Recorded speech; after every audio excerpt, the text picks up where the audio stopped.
Hey, we are live. This is kind of like a late night Cheryl Show episode. If you guys hop on, you want to make comments on anything, we will answer when we are done. So I have interviewed Steve Kendall a few times about the opioid crisis in America, and he was really pushing to do another interview called Appeal to the President. And so we're out here at a Good Samaritan fundraiser, actually, in Potomac, Maryland. Hey, Seth. And so we found a little corner, set up the camera, and my question is, what are you wanting to appeal to the president about? Well, I've sent numerous letters, Cheryl, and actually sent the president a couple FightOpiates.us hats to meet with him in person about supporting the opiate crisis and bringing attention to Americans that this class action suit is going to be filed to benefit people who have lost loved ones due to the opioid crisis, people that have suffered opioid addiction, people that have had monetary losses due to opioid addiction. You know, this is one of the big things that President Trump is really behind, and I need his support. Plus also, I'd like to bring his attention personally about the abuse I found in Federal Medical Center Devens, where handicapped inmates are basically being tortured on a daily basis. You know, I've written letters, but you know, you never know if he actually gets these letters or not. So I'd like President Trump to agree to meet you and I both, since you promoted me through this whole opioid crisis, and you're kind of like my #1 supporter. And you know, that's it. I mean, President Trump has met with other people. I mean, I know I'm not Kim Kardashian, but I think I have a lot to bring to the table that can benefit a lot of Americans. And I've always supported the president. I've always followed him. I've always admired him. And right now I need him to support me. So you reached the president's office today and you spoke to...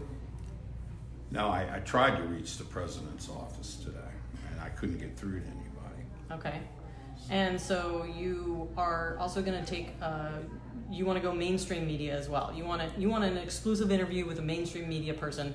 Who's that? I've always been a supporter, and I've only watched Fox News. I think they give the most fair and balanced news there is today. And I'd like to give an exclusive interview to Geraldo Rivera. So give some detail on information on what you're wanting to share with Trump. I mean, what do you want him to know? What do you want him to know in this interview?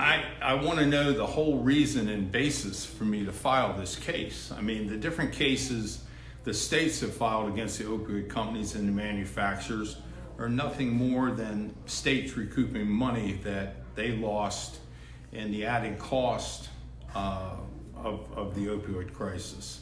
You know, our case is bringing people's faces in there, people who've lost loved ones, people that have had severe monetary loss due to opioid addiction. We need to make a change. I mean, when you hear one of the states have one of these big awards, Cheryl, you hear it on the news one night and you don't hear it again. We need to put a face of the young lady who died, whose parents are raising her children now because of opioid addiction. But isn't Trump already isn't he already backing out the opioid crisis? Yeah, I give President Trump a great deal of credit. He is.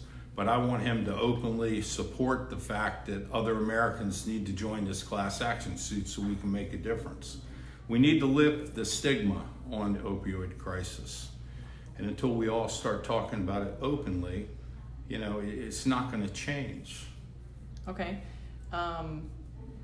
There needs to be more in the appeal to the president. Like there needs to be more that you're saying to get him interested to meet with you. I mean, well, I think if the president reads my website, which you created, thank you, and you know, realize what we're trying to accomplish here, I'd like to talk to him about strategy and him helping me market this. But just as important, I feel I've let the inmates down at Federal Medical Center Devens that I promised that I would bring to the media's attention about the abuse that they're suffering, especially the handicapped inmates under the present warden there.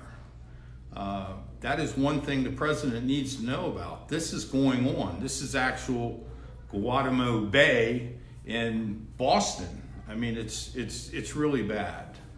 So, you know, there's more than just the opioid crisis here.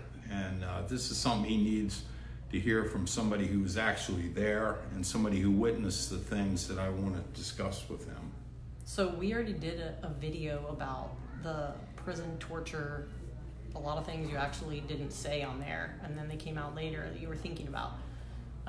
There's so many things that I think the president needs to hear direct and not see it on a video. Yeah, there was a lot of things that I didn't say, and there's a lot of things that I'd like to open up to him about that I really don't think the rest of the country needs to hear until he hears it first.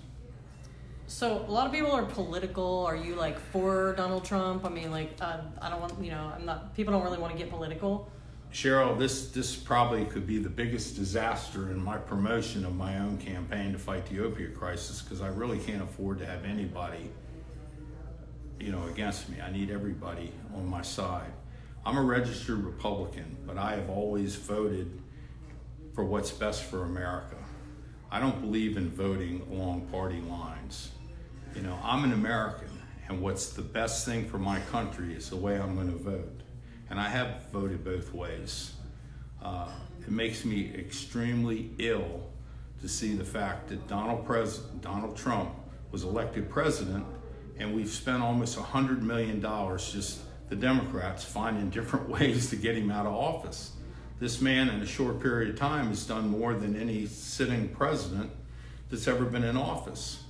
You know, Donald Trump's not a baby kisser. He's not an ass kisser. He's a businessman. Our trade agreements with different countries were in a shamble. Does people realize we owe $1.3 trillion to China? How do you think we're ever going to reduce this debt without tough negotiations where we're giving money away to different countries? You know, somebody asked me the other day what I thought of Donald Trump, and I'll tell you exactly what my feelings are. I think he has the vision of an eagle for where our country needs to go. I think he has the mind of a computer. I think it runs all the time. I think he has the heart and love for our country like a baby, like a mother lamb has for her baby. But he's got the balls of King Kong, had King Kong been real. Okay, you're gonna start a lot of political fire here. I'm not even done yet. President Trump put the John Wayne back in the country when we needed it the most, and we can't afford for him to get off the horse. You know, we're supposed to be a superpower. At the end of the Obama administration, we had airplanes flying off aircraft decks with pieces falling off of them because of the lack of military spending. We need to build our military back up. We need to tighten up these agreements that Trump's working on. We just can't afford for him not to be reelected in 2020. And I know I'm gonna lose a lot of support from a lot of people on my crisis for making these statements, but guess what? If Donald was a Democrat, it wouldn't matter. I'd stand up for the same thing. He's what I believe we need right now and what the country needs. So what do you think he could do if he meets with you and hears your information? What do you expect? Well, I'm hoping he will support and make publicly that people that have suffered through the crisis that we're discussing, that he recommends they join our class action suit. But more important, he really needs to know what's going on in Federal Medical Center Devens with the torture of handicapped inmates. That's a big thing that I think he would immediately act on, you know. And you don't think he doesn't know that stuff is going on? No. Let me tell you something.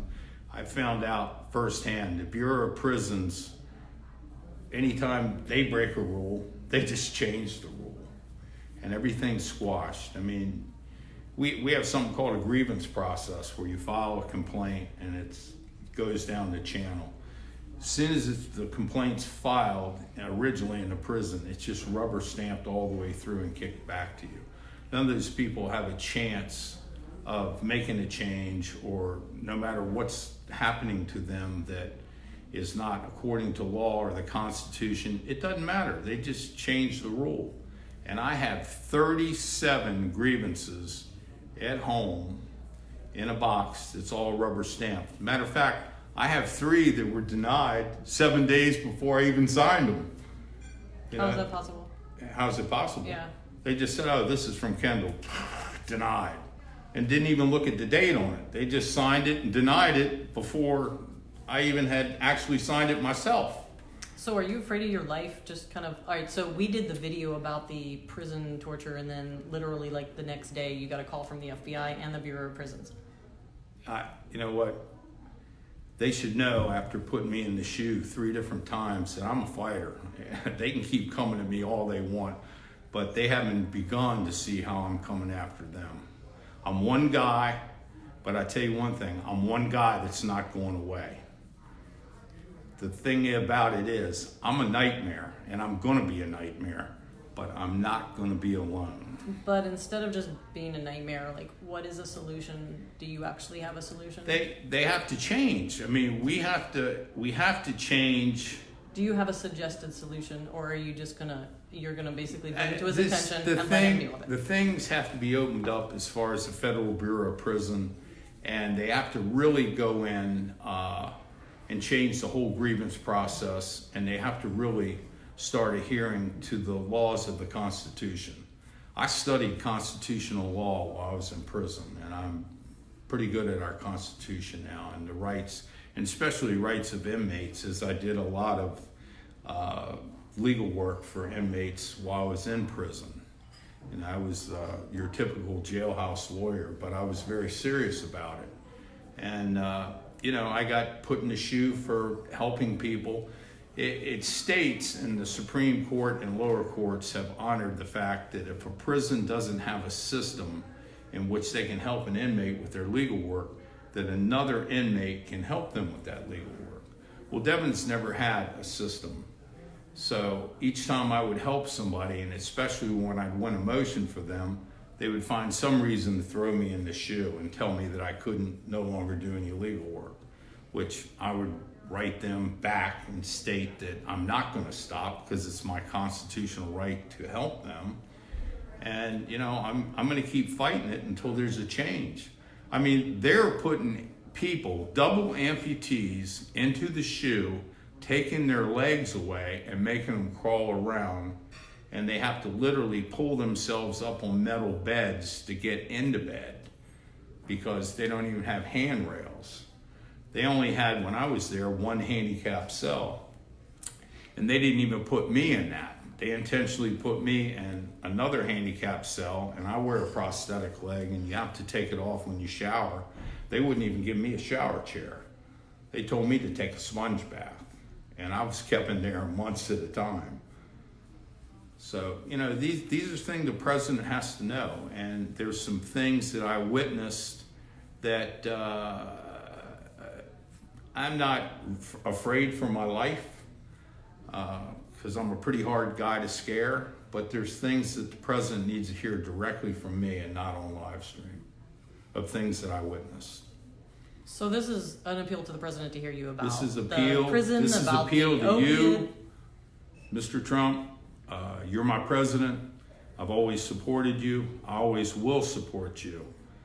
I think you're the best thing for America right now, but I need to see you in person.